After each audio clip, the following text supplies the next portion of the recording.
అక్కడ ఇక్కడ కూడా అసలు అధికారులు కానీ నాయకులు ఇక్కడ కూడా పట్టించుకునే పాపాన పోలేరు. మా అక్కడ దోమల బాధతో చాలా అనేది పెద్ద చెరువు అది. ఎందుకంటే 1,00,000 జనాలు ఉండే పబ్లిక్ అక్కడ. ఎందుకంటే అక్కడ గుర్రపు టెక్కతో అక్కడ డెవలప్మెంట్ లేక వాకింగ్ ట్రాక్ లేక గుర్రపు టెక్కతో అయితే దోమలు డైలీ చిన్నపిల్లలు పెద్దలు అందరూ చాలా రోగాలకు గురవుతున్నారు మేడం. చాలా ఇబ్బంది అవుతున్నది. అందుకే ఇంతకు 4 సార్లు కూడా మేము ఫిర్యాదు చేశాము, ఎక్కడ యాక్షన్ తీసుకోలేరు. అందుకే మేము ఈరోజు ఇలాంటి ధర్నా చేయడం జరుగుతున్నది. కాకపోతే యాక్షన్ తీసుకోకపోతే మేము కూడా మళ్ళీ కూడా ఇది కంటిన్యూ చేస్తాం మేడం. ఎందుకంటే ప్రజలు చాలా ఇబ్బంది పడుతున్నారు. అక్కడ పాపరెడ్డి కాలనీ, అరం టౌన్షిప్, గోపి నగర్, నెహ్రూ నగర్, ఇక్కడ బాపు నగర్, ఇక్కడ చూసుకుంటా పోతే ఒక 10 కాలనీ మేడం. చాలా ఇబ్బంది పడతాం. ఇంతకుముందు ఒక అన్న వచ్చిండు, అది మొత్తం ఫైల్ పెట్టుకుని వచ్చిండు. ఆయన రోగం వచ్చి మొత్తం 4-5 లక్షలు ఖర్చు పెట్టుకున్నట్ట.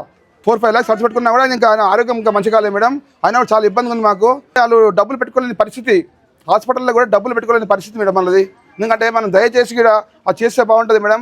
ఎందుకంటే అందరికీ షుగర్ బీపీలు అందరూ ఉంటాయి మేడం. ఒక వాకింగ్ ట్రాక్ చేస్తే కూడా అక్కడ అందరూ ఆరోగ్యం బాగుంటుంది మేడం. మనవి మేడం అది ఖచ్చితంగా చేయాలి మేడం. ఇంతకుముందు చాలాసార్లు ఫిర్యాదు చేస్తాం కూడా ఎలాంటి అసలు పట్టించుకోవడం లేదు మేడం.